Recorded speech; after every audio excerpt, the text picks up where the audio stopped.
yilni boshlanishida va 2025-yilni muqaddimasida ko'rishib turganimdan xursandman siz bilan.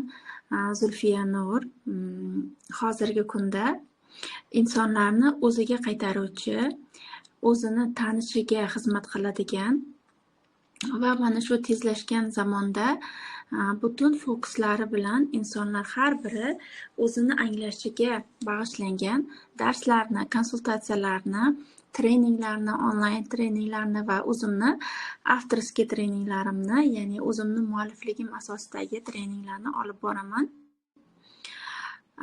Va bu yo'lda sizga xizmat qilayotganimdan, insonlarni o'zini anglashlariga xizmat qilayotganimdan xursandman. Bu yo'l albatta oson emas, chunki har bitta ishni rezultati bo'ladi, ko'rsata olish, ushlab ko'rsatish. Masalan, tikuvchi bo'lsangiz, siz uni tikkan narsangizni ko'rsatishingiz mumkin, duradgor bo'lsangiz, yasagan narsalaringizni ko'rsatishingiz mumkin. Lekin ong bilan ishlash bu chuqur ish va shu bilan bir qatorda sizni yuksaklarga olib chiqadigan va yillar davomida o'zingizni huzur, halovatingizni, xotirjamligingizni topolmayotgan bo'lsangiz, butunlay o'zingizga qaytarishga xizmat qiladigan bilimlar hisoblanadi. Hozircha qisqacha aytganimda, bugun biz siz bilan gaplashamiz. 2026-yilda insoniyat umuman biz nimalarga ahamiyat berishimiz kerak, bizni nimalar kutadi, avval qanaqa yashagandik, bundan keyin qanaqa yashashimiz mumkin. 2026-yil bizni o'tgan yillarimizga aloqadorlik joyi bormi? Va bu yilda biz asosan avvalgi ishlatgan qurollarimiz 2026-yilda ishlaydimi? Biz o'zimizni qanaqa qilib realizatsiya qilishimiz mumkin? Qanday qilib o'zimiz xohlagan, orzu qilgan u yoki bu moddiyat yoki ma'naviy tomondan o'zimizni orzu maqsadlarimizga erishishimiz mumkin? Mana shular haqida gaplashamiz, gapiraman. Praktikalar bor bu yerda. Va shuni aytmoqchimanki sizga, bu efir haqida ko'p o'yladim va bir nechta darslarga bo'lib bermoqchi bo'ldim, lekin sizga hozir shuni aytamanki, sizga tavsiya bergan bo'lardim. Bu efir zapisda qoladi va qayta-qayta eshitishingizni. Sababi, birinchi marta eshitganda bizni ongimiz shunaqa tuzilgan. Bu muhim emas, ya'ni важныйda muhim emas deb o'tkazib yuboradi va o'zini avvalgidek yashash holiga o'rganib qoladi va avval qanaqa yashagan bo'lsak, xuddi shunaqa tarzga tushib olamiz va bu bizni hayotimizda hech qanaqa o'zgarish bermaydi. Lekin shunaqa holatlar borki, mana men sizga 100% ishonch bilan ayta olaman. Shunaqa holatlar borki, siz yillar davomida erisha olmagan natijalaringizni bitta anglashingizni o'zida, hattoki 5 daqiqalik anglashingizni o'zida o'zgartirib yuborishingiz mumkin. Buni nafaqat men o'zimni hayotimda, balki o'quvchilarim, konsultatsiya ishtirokchilarim hammasi buni isbotlashgan va bugungi kunda bemalol ayta olaman, bu ish beradi va ish berganda ham sizni butunlay ekologik tarzda toza qilib o'sha natijalarga olib chiqadi. Xo'sh, endi har biringiz bir o'ylab ko'ring. Men sizdan so'ramadim, ovozim yaxshimi? Administratorimiz yozib oling, ovozim yaxshimi? Yaxshi bo'lmaganda yozardingiz, menimcha davom etaveraman. Endi qarang. Demak,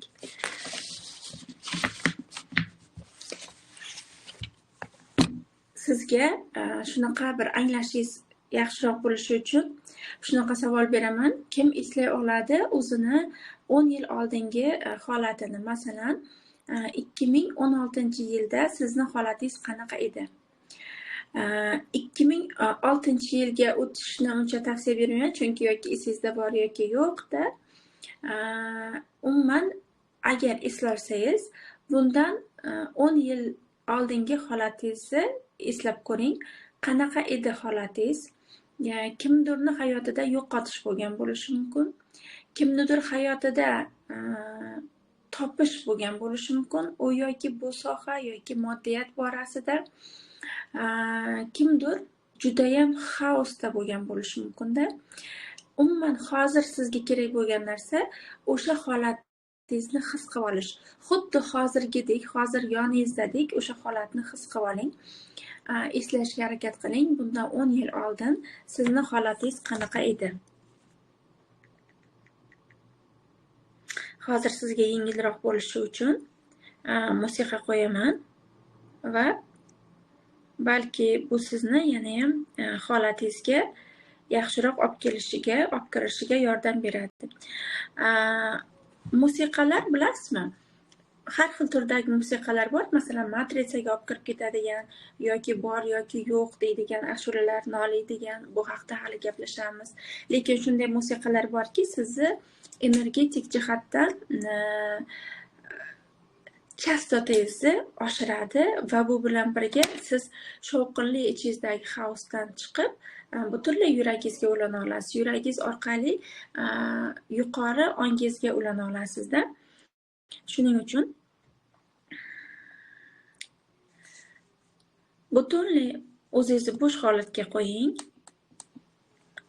Chuqur nafas oling.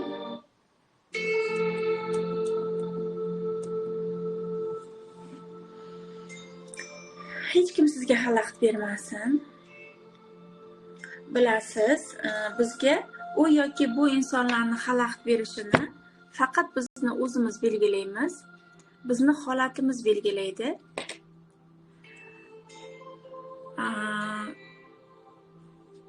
Buni biz butunlay o'zgartira olamiz. Biz boshqa insonlar bizga xalaqit berishini, bermasligini ongli ravishda boshqara olamiz. Shunchaki ayting, hozir butunlay o'zimga bo'shashib, erkin holatda o'tirishimga ruxsat beraman.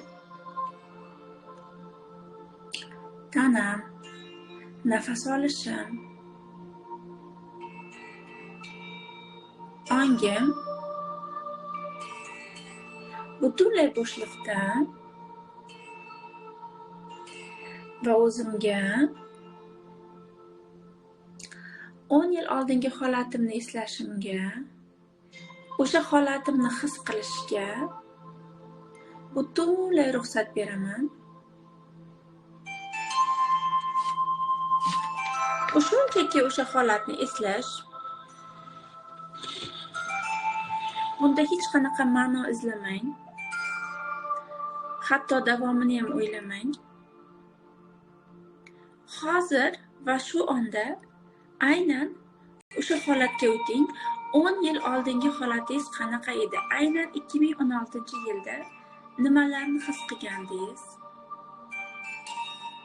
Bu kimnidir hayotida yo'qotishlar, ilojsizlik, xaos holati yoki butunlay siz vdохновленный deymiz, ya'ni jo'shqin holatda bo'lgandirsiz. Aynan shu holatingizni eslang va his qiling. Hozir va shu yerda o'sha holat sizda mavjud bo'lsin.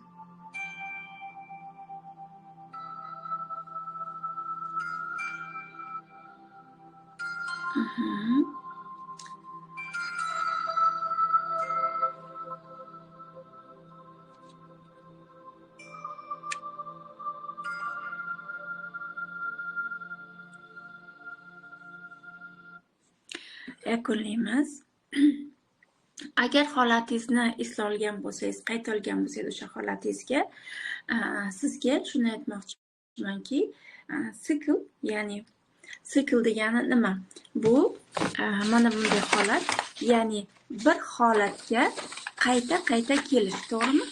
Mana shu sikl deyiladi va bitta sikl ikkinchisidan ko'ra kengroq bo'ladi. Xuddi bu spiralga o'xshaydi. Masalan, sizni 2016-yil, endi hozir o'yab ketdi. 2016-yil mana bu yerdan boshlangan bo'lsa, xuddi shu yerga 2026-yil to'g'ri keladi va mana shu joyga to'g'ri keladi, lekin sizni avvalgi holatingizdan ko'ra kengayganroq va avvalgi holatingizdan ko'ra shiddatliroq va avvalgi holatingizdan ko'ra bundan qo'rqib ketmang, sizni ayamaydiganroq bo'lib kirib keladi. Bu nima degani? Ayamaydigan bo'lib kirib keladi degani, 2026-yil bizga shunaqa holat bilan kirib keladiki, buni anglagan insonlarga yashash juda ham oson, lekin hali ma'lum bir ongdan chiqishga qaror qilmagan va anglolmagan insonlar uchun bu murakkabroq tuyuladi, lekin aslida bu faqat va faqat sizni rivojingizga xizmat qiladi. 2026-yil butunlay sizni realizatsiyangizga bag'ishlangan bo'ladi. Agar kimdirlar qaysidir ma'noda o'zingizni realizatsiya qilolmagan bo'lsangiz, siz bemalol xursand bo'lishingiz mumkin. Bu yil sizni realizatsiyangizga, ya'ni amalga oshirishingizga, o'zingizni namoyon qilishingizga va o'zingizni ochib berishingizga, o'zingizni hayotga taqdim qilishingizga judayam yaxshi bo'lgan shanslarni, tezliklarni, energiyalarni beradi. Lekin bu sizni ma'lum bir hayotni qonunlarini his qilishingizni, bilishingizni va qonunlarga ko'ra harakat qilishingizni talab qiladi. Masalan, bir ahamiyat bering. Hozir bizda yaqinda men Instagramga qo'ygan rolikimda ham shuni aytdimki, bilasizmi, nima uchun ko'pchilik masterlar yashab turgan millatidan, yashab turgan joyidan, shaharidan chetroqqa tezroq chiqib ketishga harakat qiladi? Hech ham shuni o'ylab ko'rganmisiz? Nimaga bunaqa bo'lishini? Sababi bu o'sha yashab turgan joy, muhit, yashab turgan o'zini oilasi yillar davomida yig'ilgan matritsaga, yillar davomida yig'ilgan o'y-xayollarga tortishga harakat qiladi, anglamagan holda va ko'pchilik masterlar o'zlari istamagan holda shu holatga kirib qolishadi va insonlarni ongi bilan teng bo'lgan ongda bilim berishni boshlaydi. Lekin bu bilimlar ko'pincha sizni yana ham xaosga olib ketishga xizmat qilib qolishi mumkin-da. Shuning uchun ko'p masterlar o'zini yashab turgan, avvalam kuzatgan bo'lsangiz, o'tmishda ham ko'pchilik mana shu gurular, masalan, tog'larga chiqib ketib, anglash prosesslarini qilib kelishganda, xuddi shunday tark etishadi yoki o'zimizda ham bilasiz-ku, hadislarni yozgan buyuk insonlarimiz, allomalarimiz nima qilishgan? Ko'pincha eshitgansiz. Masalan, men Al-Buxoriy haqida eshitganimda bir necha joydan, masalan, xuddi sayohatda yurib ta'lim berganlarini, ilm berganlarini eshitganman. Bu o'sha paytda balki siyosat bilan yoki ko'p narsa bilan bog'langan bo'lsa ham, lekin uni ildizida asosan matritsaga bog'lanmagan holda bilim berish yotgan bo'lganda, xuddi shunday, endi avvalgi gapimga qaytaman, ya'ni yaqinda men Instagramga joyladimki, bir juda ham qisqa sekundli desak ham bo'ladi rolik. Unda men aytdimki, hammani orzularini, hammani yashayotgan, sizga ko'ringan realligini siz o'zingizga andoza olishni boshlaysizda, anglamagan holda. Va andoza olganda siz shunaqa andoza olasizki, mana bunaqa bo'ladi bu.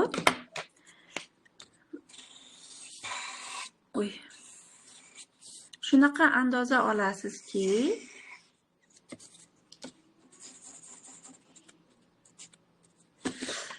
masalan, o'zingizni markazingizda siz bo'lgan bo'lsangiz, lekin bu andozani ko'rib, siz o'zingizni markazingizdan yiroqlashasiz, uzoqlashasiz, boshqa joyga chiqib qolasizda.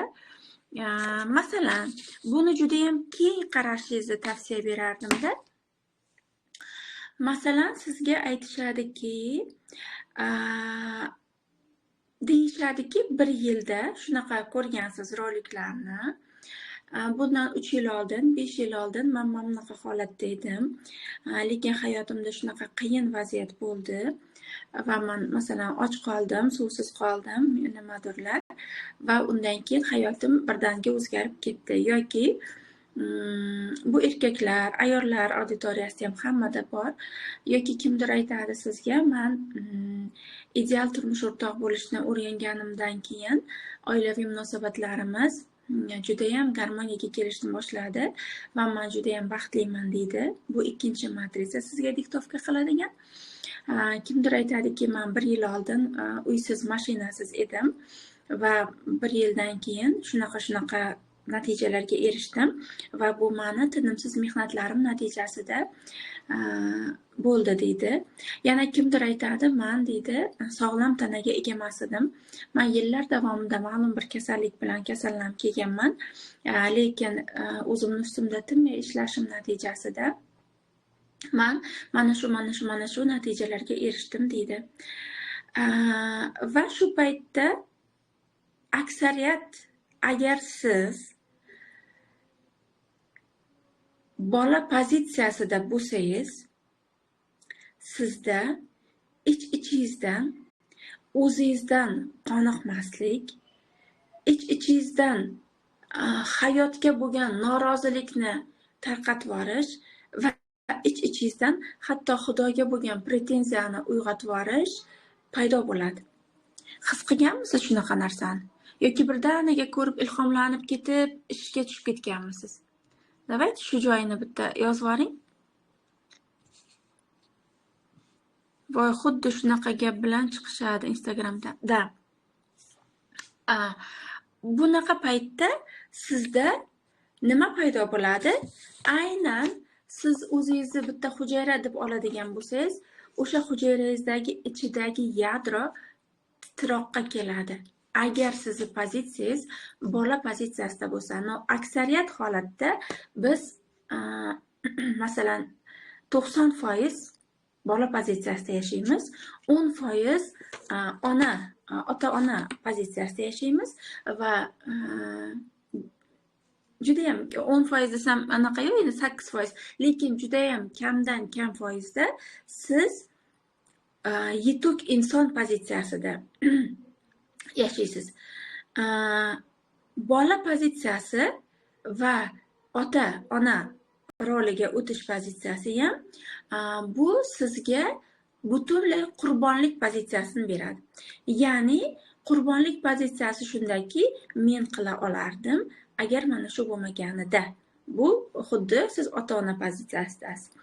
Agar siz o'zingizni ayblashga o'tib ketgan bo'lsangiz ham, siz bola pozitsiyasidasizda, ota-onangiz nazarida, ota-onangiz ko'zlarida, go'yoki ota-onangiz tanbehlarida o'zingizni ko'rayotgan bo'lasiz. Yana bir aniqroq tilda aytadigan bo'lsam, ota-onangiz fokusi bilan o'zingizga qaraysiz. Bu degani demak, ota-ona aybdor ekan deb o'ylamang, aslo, zinhor bunaqa xayolga kelmang. Buni sizga aytishimdan maqsad shunchaki bu qayerdan kelganligini his qilishingizni o'zi kifoya. Qayerdan kelganligini anglashingizni o'zi kifoyaki, sizni shu anglash keyingi darajaga tezroq olib chiqarsin. Qachondir sizni ichingizdagi yadroingiz larzaga kelib, boshqani hayotiga o'tib ketmoqchi bo'lgan paytida siz hozir men Zulfiya ota-onamni ko'zlari bilan qarayapman, go'yoki bola pozitsiyasiga tushib qoldim deya olish. Yoki kimnidir ayblashni boshlaganingizda, kimgadir qanaqa yashashni o'rgatib qo'yishni, sen bunaqa bo'lmaganda men bunaqa qilardim degan nazarni o'rgatishni boshlaganingizda, to'xta, men hozir ota-ona roliga o'tib qoldim. Men hozir yetuk inson rolida emasman deb o'zingizni tahlil qila olishingiz, o'zingizni to'g'rilab ola olishingiz. Va shu joyda 2026-yildagi realizatsiya deb aytgan joyimga kelamiz.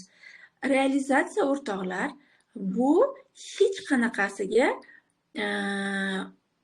omadni orqasidan quvish, metin irodani orqasidan quvish, o'zingizga so'z berib, yana nimanidir orqasidan quvish emas. Umuman.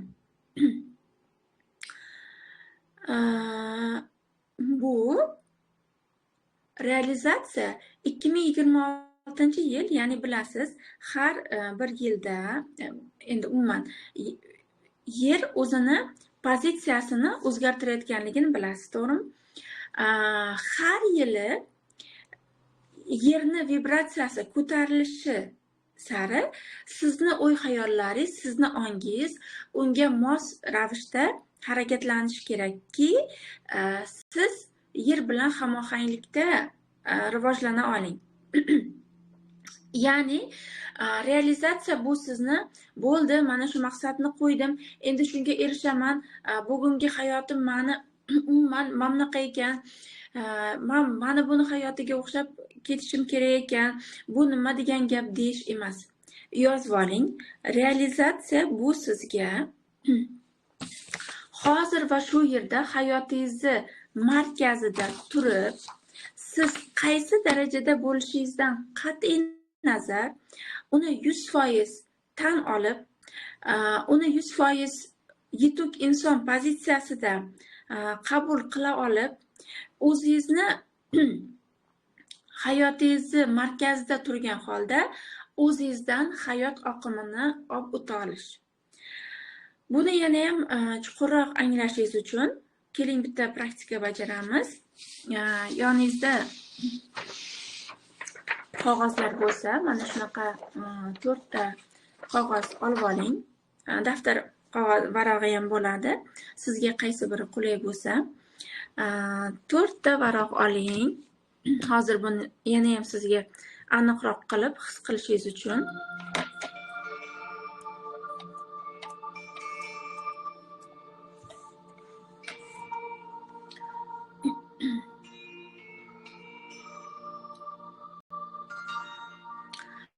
Birinchi qog'ozga yozing.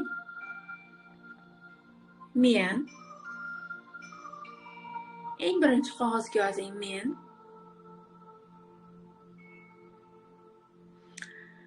Ikkinchi qog'ozga yozing. Mening realizatsiyam yoki mening amalga oshirishim. Realizatsiya qulayroq bo'lsa, realizatsiya deb yozing. Ikkinchi qog'ozga mening realizatsiyam.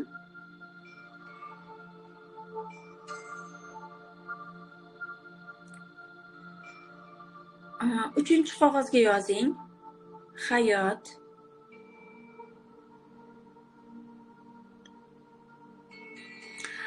Va 4-chi qog'ozingiz bo'sh qolsin.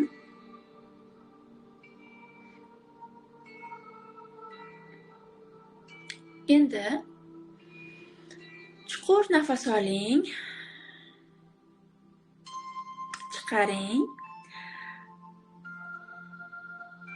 Sizga qaysi biri qulay bo'lsa, yoki o'tirgan holatda yoki tik turib, men degan qog'ozingizni ustiga oyoqlaringiz bilan turib oling.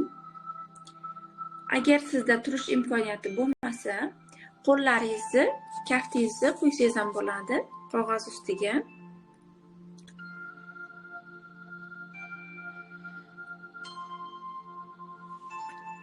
Chuqur nafas olamiz.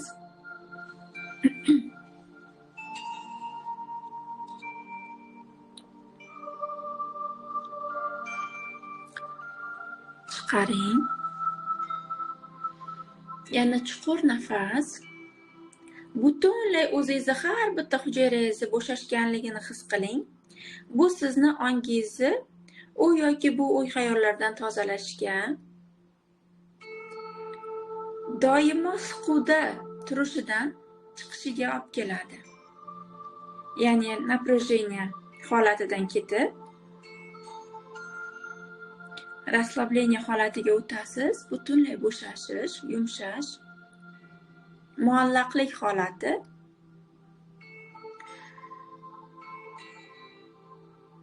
Men yozilgan qog'ozni ustidasiz yoki qo'llaringiz ustida his qiling. Qalbingiz hozir nimalarni his qildi?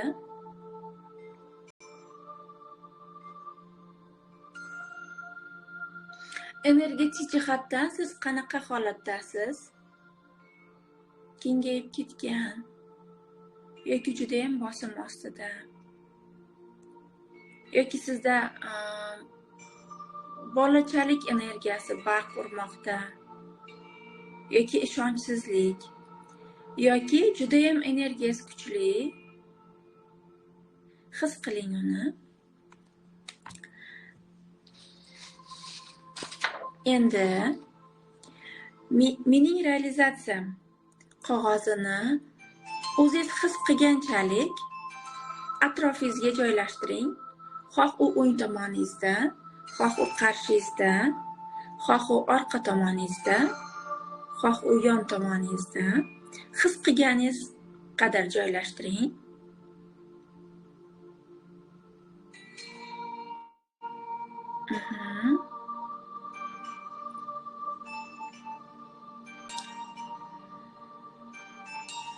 Endi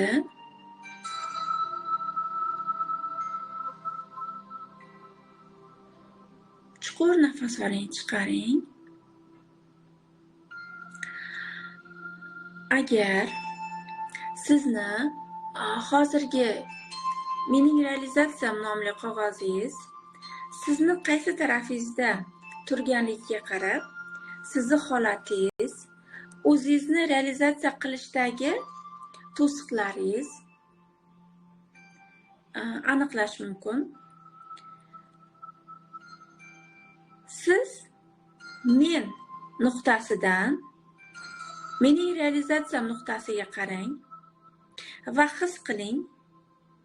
Kimdadir og'irlik, kimgadir tez realizatsiya, mening realizatsiyam qog'ozga yaqinlashish istagi, kimdadir mening realizatsiyamga qaragisi kelmasligi.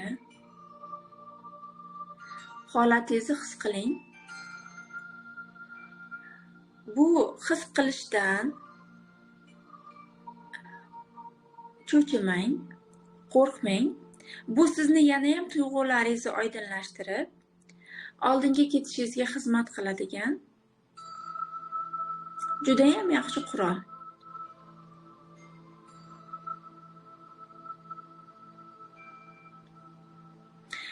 Endi bo'sh qolgan qog'ozingizni oling.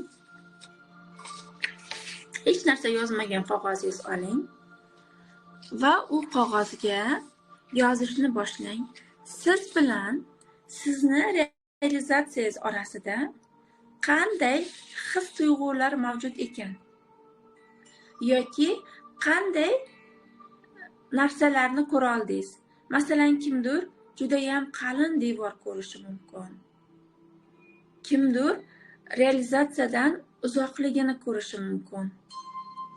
Kimdir qo'rquvni ko'rgandir.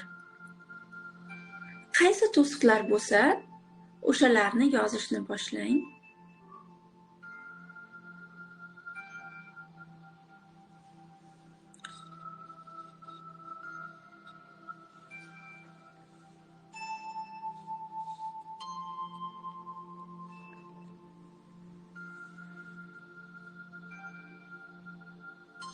Shoshilmasdan, aqlingizni aralashtirmagan holda, his-tuyg'ularingizga ahamiyat berib yozing.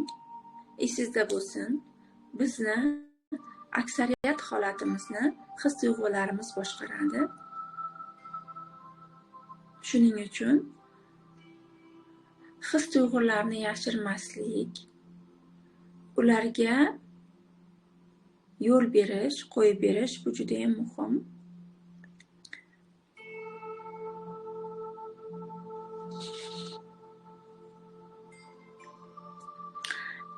Endi agar yozgan bo'lsangiz,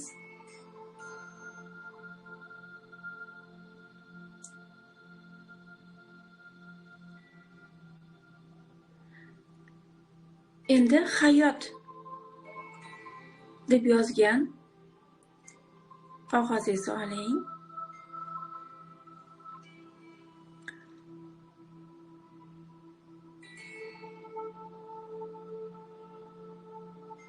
unga qo'llaringiz bilan kaftlaringiz yoki oyoqlaringiz ostiga qo'yishingiz mumkin.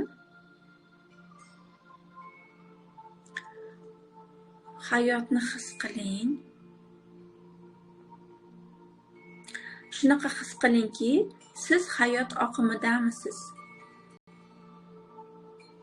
Siz hayotni his qilyapsizmi?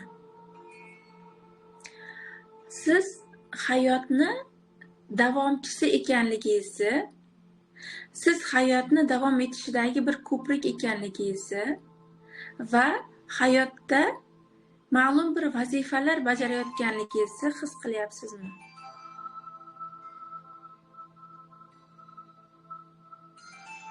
Hayot oqimidamisiz?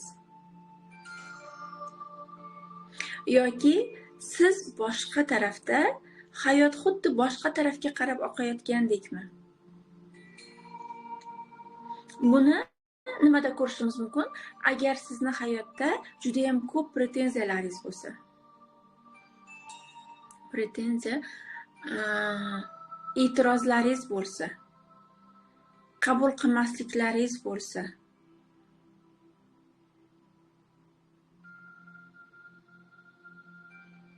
o'shalarni birma-bir ko'rishni boshlang.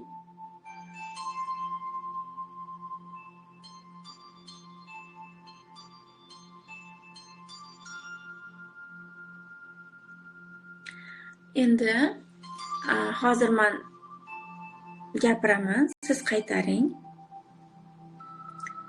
Hayot va men. Tiriklik va men.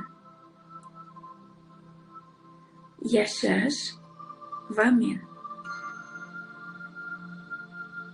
Biz bir butunmiz. Men hayotni oqimidaman. Hayot oqimi men orqali davom etadi. Men bu oqimni ajralmas, bo'linmas bir qismiman.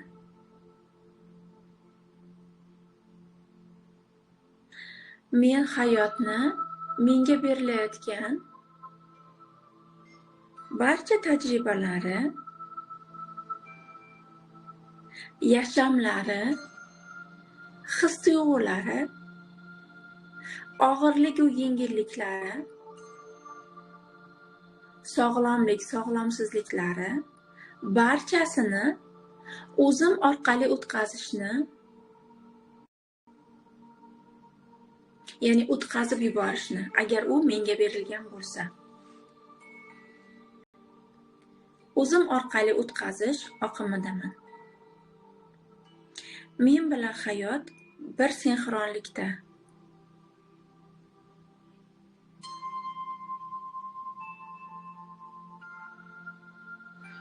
Men hayot bilan mening bir sinxronligim qachonki men yetuk inson pozitsiyasida bo'lganimda, garmoniya holatida amalga oshadi.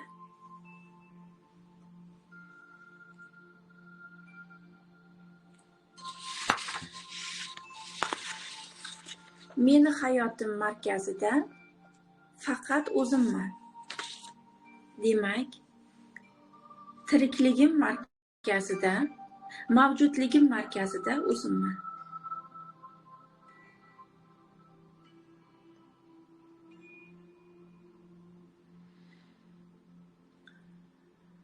Mening hayotim hozir va shu yerda juda mukammal.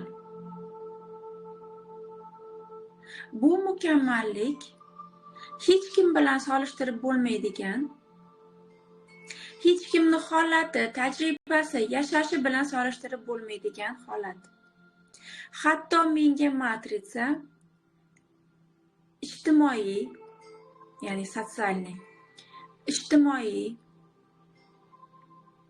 karyera,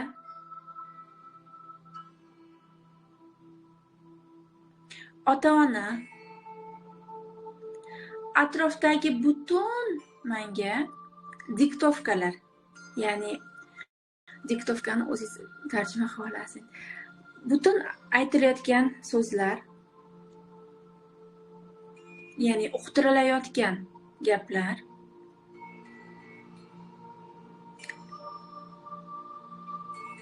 bu meni mukammal emas degani emas. Men hozir o'zimni tajribaviy hayotimda eng mukammalman. Buni mendan boshqa hech kim bu darajada mukammal ravishda amalga oshira olmaydi. Ishonch bilan ayting. Mendan boshqa hech kim buni mukammal ravishda amalga oshira olmaydi. Aynan shuning uchun bu hayot meniki. Aynan shuning uchun bu tajribalar meniki. Aynan shuning uchun bu yo'l meniki.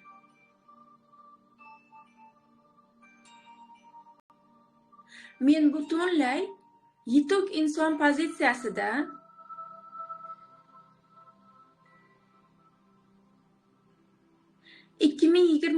yilda butunlay o'zimni realizatsiya qilishimga tayyorman.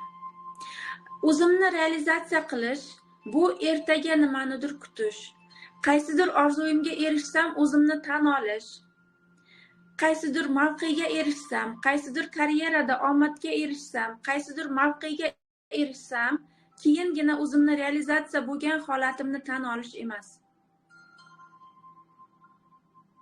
Bu aynan hozir barcha kamchiliklarim, barcha nuqsonlarim qo'shtirnoq ichida. Kamchilik, nuqson yo'q narsa, xatolarim yo'q narsa, eslatib o'taman.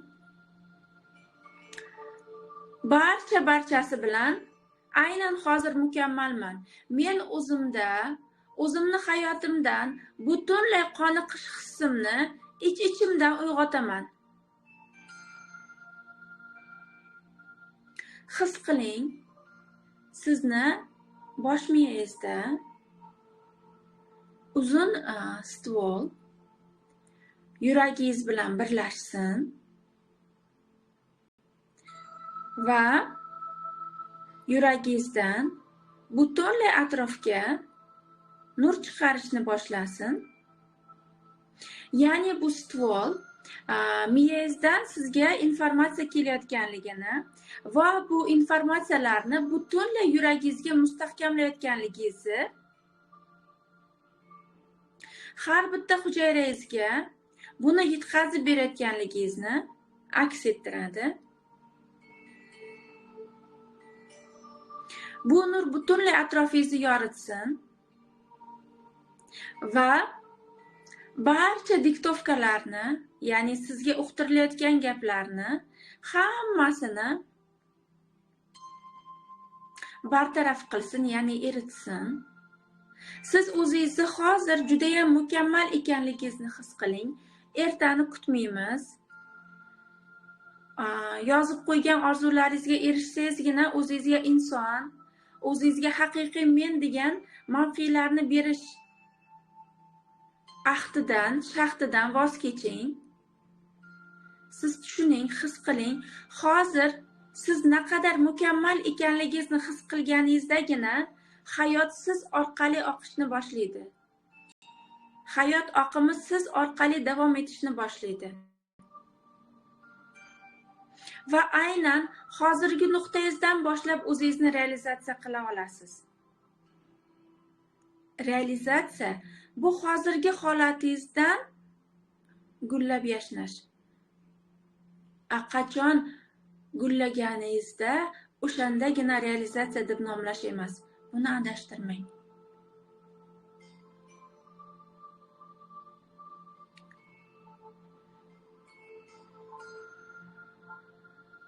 Oyoqlaringizdan boshlab titroq, hayajon tuyg'ulari uyg'onayotganligini his qiling.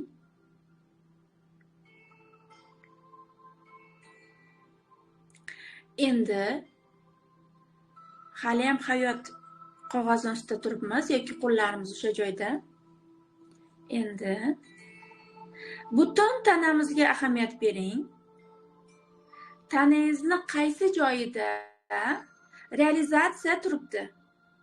Kimnidir yelkasida, kimnidir boshini ustki qismida, kimnidir yuragida, kimnidir tizzalarida yoki tirsaklarida, bilaklarida bo'lishi mumkin. His qiling, hammani har xil tana a'zosida mavjud. Aynan realizatsiya sizni o'zingizni realizatsiyangiz, sizni tanangizni qaysi joyda joylashgan? His qiling. Bu sizga ozgina og'riq, tanangizni qizishi yoki qo'rquv natijasida namoyon bo'ladi. Qo'llaringizni tanangizni o'sha a'zosiga olib boring.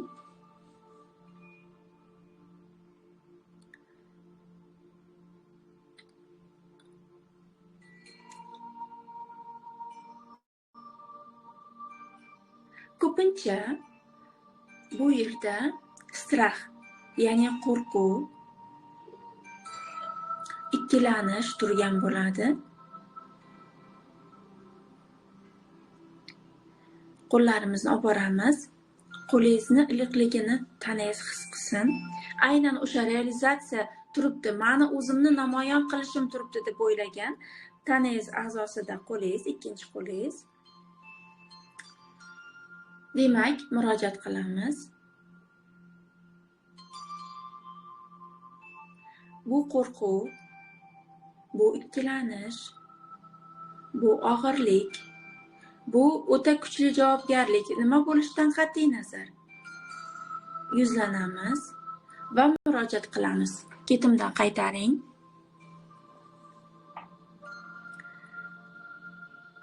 Mani realizatsiyamda mani himoyalash uchun turgan qo'rquvim yoki ikkilanishim yoki o'ta katta darajada javobgarligim yoki notinchligim. Men seni qarshingizdagi insonga qanaqa murojaat qilsangiz, xuddi shunday murojaat qiling. Butun o'zingizni berib murojaatni davom etkazing. Men seni hozirgi kungacha o'zim bilan olib yurdim. Chunki sen menga shu paytgacha judayam katta xizmat qilding. Aynan qo'rquv, aynan ikkilanish, aynan o'zingizni tan olmaslik nima turgan bo'lsa ahamiyati yo'q. Shunga murojaat qilyapmiz. Men sen tufayli juda ham katta natijalarga erishdim. Hatto o'zim ahamiyat bermagan bo'lsam ham.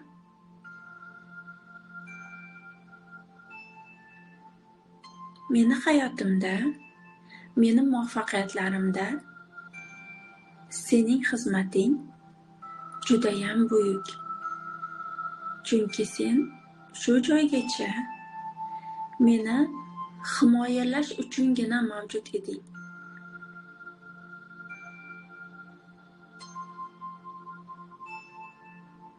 Seni butunlay tan olaman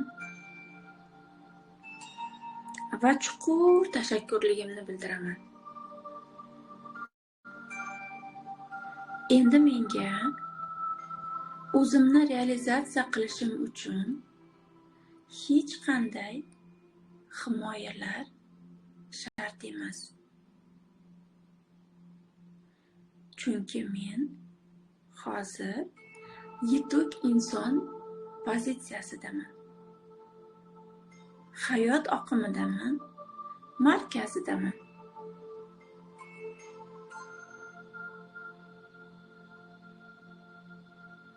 Men bola pozitsiyasidan yuksaldim va menga himoyalar kerak emas.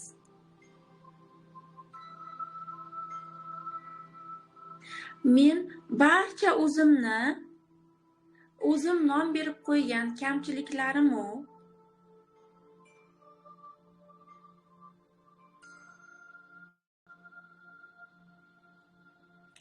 nimadir menga yetishmaydi, qaysidir joyda o'zimni realizatsiya qilishim uchun deb o'ylagan har bitta o'y-hayollarim bilan o'zimni mukammal ekanligimni butun hujayralarim bilan his qilaman. Qo'llarimiz, tanamiz shu joyimda va yuragingizdan chiqayotgan nur tanangizni o'sha a'zosidan sizni ushlab turgan, himoya qilishga uringan qo'rquvni eritishni boshlasin va qarshingizda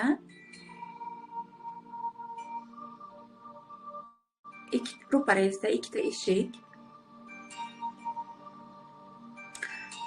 biri himoya orqali realizatsiya qilish o'zingizni, ikkinchisi sevgi orqali o'zingizni namoyon qilish, realizatsiya qilish, o'zingizni hayotga taqdim qilish, o'zingizni ochish.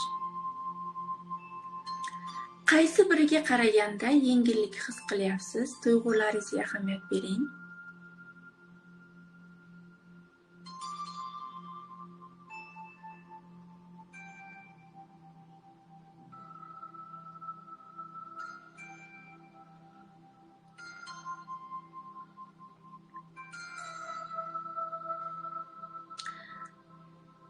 Sevgi, nur orqali davom etish eshigiga yaqinlashing.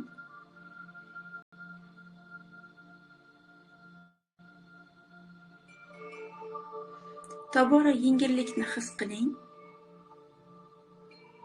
Siz sevgi eshigiga yaqinlashganingizda sizni himoya orqali realizatsiyaga olib ketayotgan eshik o'z-o'zidan sarobligicha yo'q bo'lganligini his qiling. Ishlashda davom etamiz.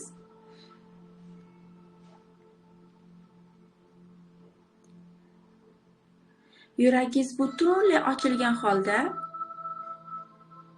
bu eshikka qarab yuring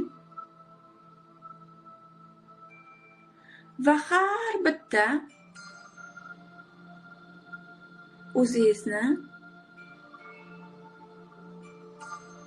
o'zingiz hurmat qiladigan xislatlaringizni eslang. Bu hech kim bilan taqqoslash bo'lmasin. Balki siz deylik tayyor kofeni juda ham yaxshi damlarsiz. Oddiy. Eslang. Bu juda ham bir kosmosga uchish kabi ixtirolar bilan bog'liq bo'lgan xatti-harakat bo'lish shart emas. Biz bolalikdan o'rganganmiz. 3-o'rin olsangiz, 1-o'ringa intilish. O'rin ololmasangiz, qaysidir olimpiadada qatnashishga intilish. Agar 1-o'rinda olsangiz, endi respublika darajasiga intilish. Va bular sizni yetarli emas maqomi o'zingizga berishingizga sababchi bo'lavergan. His qiling buni, bu his tuyg'uni. Hozir va shu yerda mukammal ekanligingizni his qiling. Mukammalligingiz bu sizni hech qanaqa statusingiz bilan bog'liq emas. Agar statuslar bilan, boyliklar bilan, mavqe bilan o'lchaydigan bo'lsangiz, bu hayot poygasiga tushasiz va xuddi kalamush g'ildiragidek aylanishni boshlaysiz. Na ma'no, na yashash bo'ladi. Eshikdan kiring. 2026-yil sizni butunlay o'zingizga qo'ygan himoyalarsiz qarshi olayotganligini his qiling.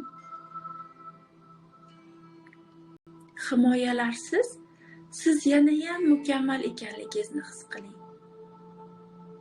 Himoyalarsiz sizdagi har bitta qirrangiz ochilib ketayotganligini his qiling.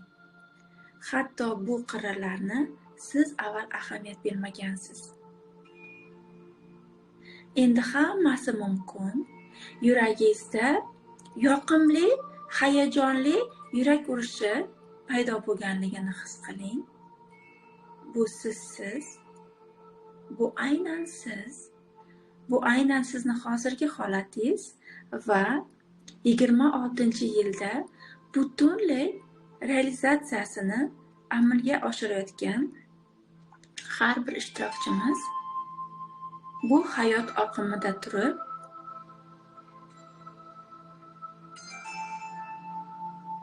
hozir va shu yerda o'zini his qilgan holda tan olib hayotini hozirdan his qilib davom ettirish, his qilib davom ettirayotgan har bitta ishtirokchimiz, har bitta o'zingiz.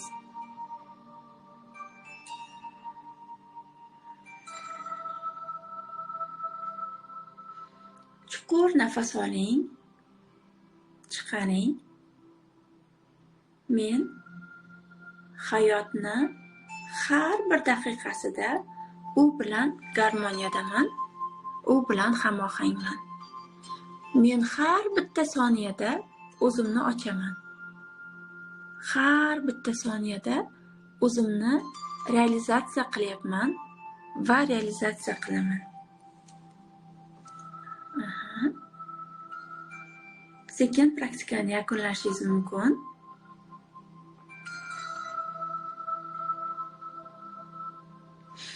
Aynan 2026-yil sizni poygalarsiz qarshi oladi, esingizda tursin. 2026-yilga hech qanaqa ожиданияларsiz, kutuvlarsiz kiramiz va kutuvlarsiz yashaymiz. Agar siz o'zingiz anglamagan holda hayot poygasiga tushib qolgan bo'lsangiz, sizga bu yilda juda ham qiyin bo'ladi. Ya'ni qiynalib pul keltirish, qiynalib u yoki bu narsaga erishish holatlari kuzatiladi. Ya'ni bu sizni o'zingiz turgan tochkangizni, o'zingiz turgan markazingizni tan olmaslik. Va ushbu praktikani yana ham mukammallashtirish uchun har bitta hujayrangiz informatsiyasida yuklanishi uchun sizga shunaqa mashq beraman.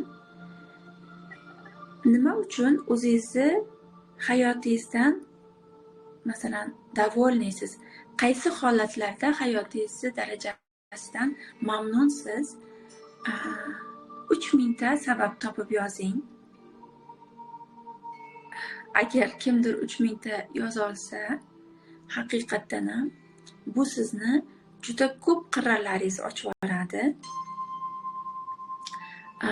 Biz bu haqda to'liq orzular xaritasi deb nomlangan 29-30 dekabr kunlari bo'lib o'tadigan yopiq kanalimizda, to'lov asosida bo'ladigan yopiq kanalimizda buni yana ham chuqurroq va amaliy praktikalar bilan yana ham sizga beraman. Bu yerda bizga sizni har bitta orzularingizni qaysi nuqtai nazardan, qaysi fokusdan, qaysi o'y xayollardan ro'yobga chiqayotganligingizni qaraymiz. O'zingizni asl tuyg'ularingizga qaytasiz va albatta xarita qilish, yopishtirish va ma'lum bir matnlar yozish kabi praktikalar bo'ladi.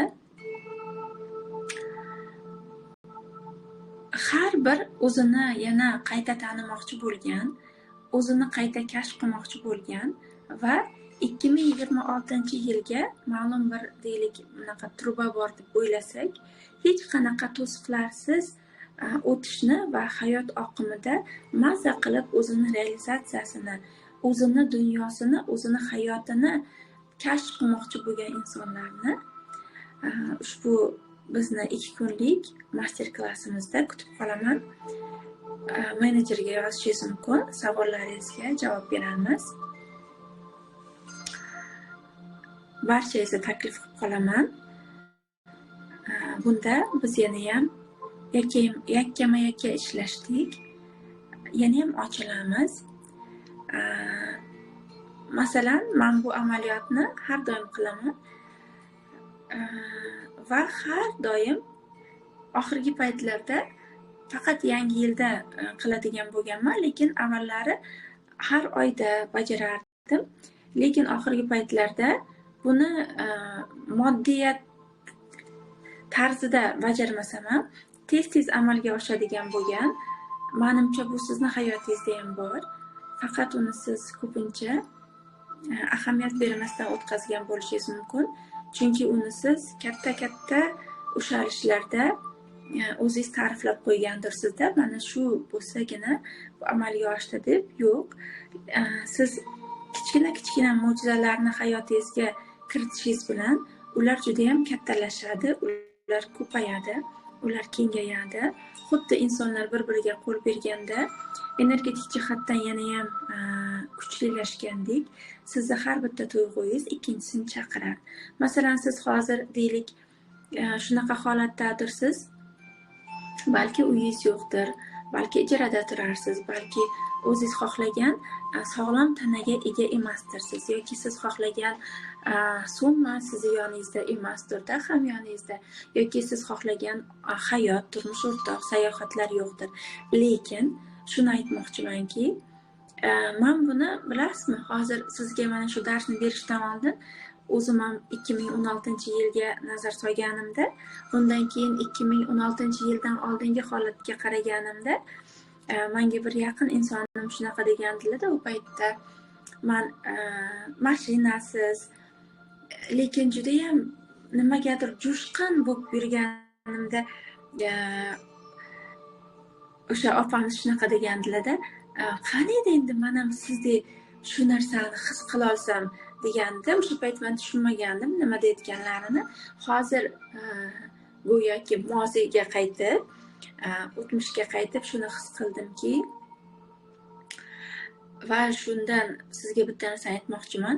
Agar sizni ichingizda nedostatka, yetishmovchilik yoki shu tuyg'u bormi, u o'sha orzuyingizga erishgandan keyin ham bu tuyg'u sizni tark etmaydi. Men sizga 100% unga garantiya beraman, tark etmaydi u sizni. Har doim yetishmovchilik ongida ketaverasiz. Yoki masalan yana bitta realizatsiyani tonki joyi bor, ahamiyat bering. Siz o'zingizni realizatsiyangizni nimanidir isbotlash ongida qilsangiz ham, isbotlash ongi yana bolalik pozitsiyasidan harakat qilish. Biz o'rganib qolganmiz-ku, men o'zimga shuni isbotladim deymiz. Bilingki, bu haqiqatdan ham bola pozitsiyasida. Mayli, bola pozitsiyasida aytmagan bo'lsangiz, bu sizni polzangizga, ya'ni sizni hisobingizga ketadi. Lekin aksariyat hollarda isbotlash ongi bu yana bola pozitsiyasidan chiqish. Bola pozitsiyasidan kelib chiqqan holda harakat qilish. 2026-yil sizdan realizatsiya qilishingizga yordam beradi o'zingizni. Qachonki siz yetuk inson pozitsiyasida bo'lsangiz, qachonki siz o'zingizni markazingizda bo'lsangiz, qachonki siz hayotingizni oqimida bo'lsangiz.